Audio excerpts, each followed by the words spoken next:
friends, welcome to my channel, or welcome back if you've been here before. Today I'm going to be telling you about some of my sophomore standouts, which are the second books in series that I feel like are better than the first. Let's get into it.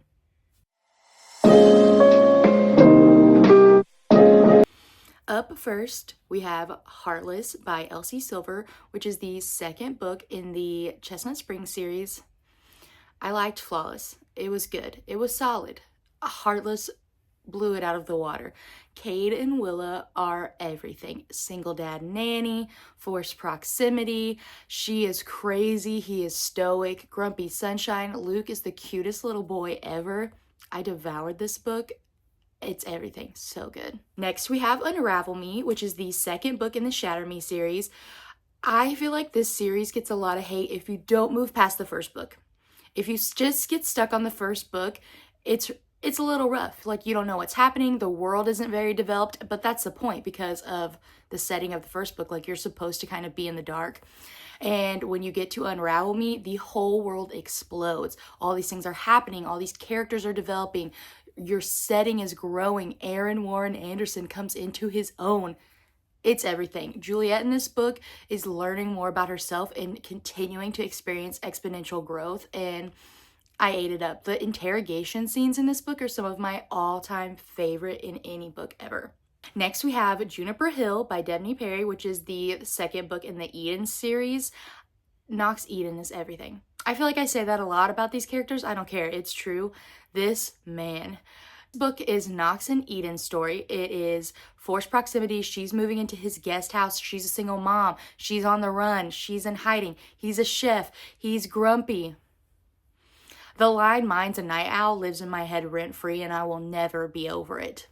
Everything about this book is so good. Next, we have Daisy Hates by Jessa Hastings, which is the second book in the Magnolia Parks universe. Magnolia walked so Daisy could run. I ate this entire book up. Daisy and Christian are some of my all-time favorite characters. I really like the Magnolia Parks series because all of the characters are flawed. You know, they're imperfect. They have moments where you really hate them. Even though you love them, you're like, wow, this person is the worst, because that's human nature. I think Jessa Hastings has such a unique, poetic, lyrical, immersive writing style that literally just sucks you in and brings all your emotions to the forefront. Daisy and Christian, their story is messy and complicated and frustrating and beautiful, and I love them so much. Also, this cover, do not bring the shoe covers to my house. This cover is everything. Next, obviously, we have A Court of Mist and Fury, which is the second book in the ACOTAR series. The ACOTAR series is one of my all-time favorite series. It is so good. However, A Court of Mist and Fury is just everything. I love a Hades Persephone retelling. I love a broody hero. I love a heroine who is not truly herself yet, but is going to grow into that. And this book had all of those things. You just have to read it. It is for the hopeless romantics. It is for the romantasy lovers. It is for people who have always been told they have to be one way and they find out they don't. Everything. The Right Move by Liz Tomford is the second book in the Windy City series. First of all, this entire series is 5 stars for me. I have ate up every single book. I love them all. They're all so good. But Ryan and Indy's story, it just speaks to my heart. This is best friend's brother. It is forced proximity. They have to become roommates because she has nowhere to live. It is so good. I can't even put into words how sweet I feel like the romance is when you get past the beginning, oh, I hate you. It is so good. He learns sign language for her, and I will never be over it. That scene had me crying on my floor. So good. We have The Bluff by Devney Perry, which is the second book in the Calamity Montana series. I think the Calamity Montana series is so underrated. Every single book hit for me. I loved the setting. I loved the characters. I loved the found family. So good. But The Bluff, I mean, it blew me away. This was single dad, fake marriage. He's trying to get custody of his kid. It's so good. The healing in this book for both characters, chef's kiss. The next sophomore standout is Falling Embers by Catherine Cowles, which is the second book in the Tattered and Torn series. Catherine Cowles is one of my all-time favorite authors. I don't think a book for her hasn't hit for me yet. Every single one has been so good. I love this. Once again, it's a single dad. They are kind of like secret best friends, I would say. Maybe not even secret, but they've been really close for a long time.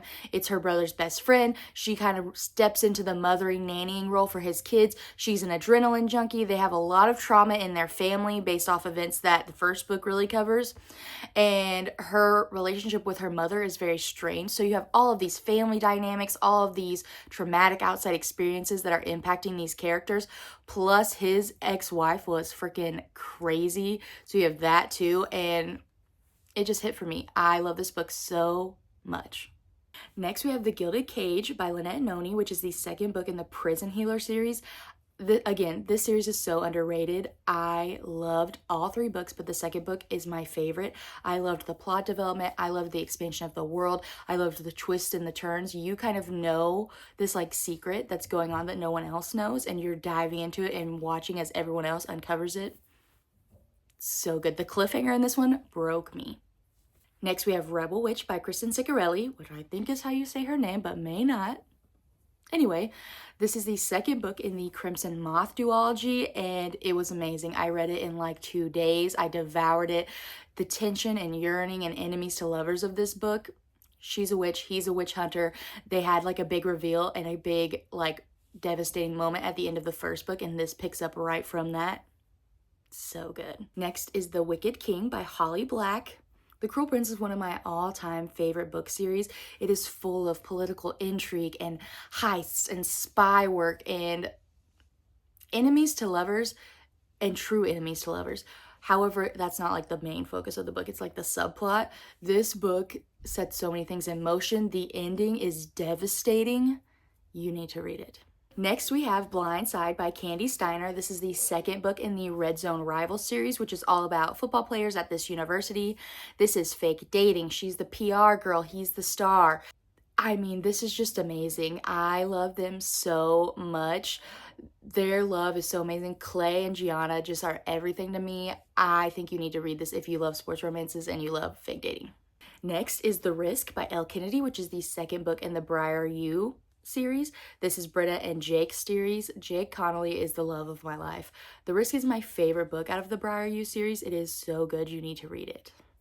Next, we have King of Pride by Anna Huang. This is the second book in the Kings of Sin series. Kai and Isabella are everything. I feel like a lot of people don't like this book because it's slower.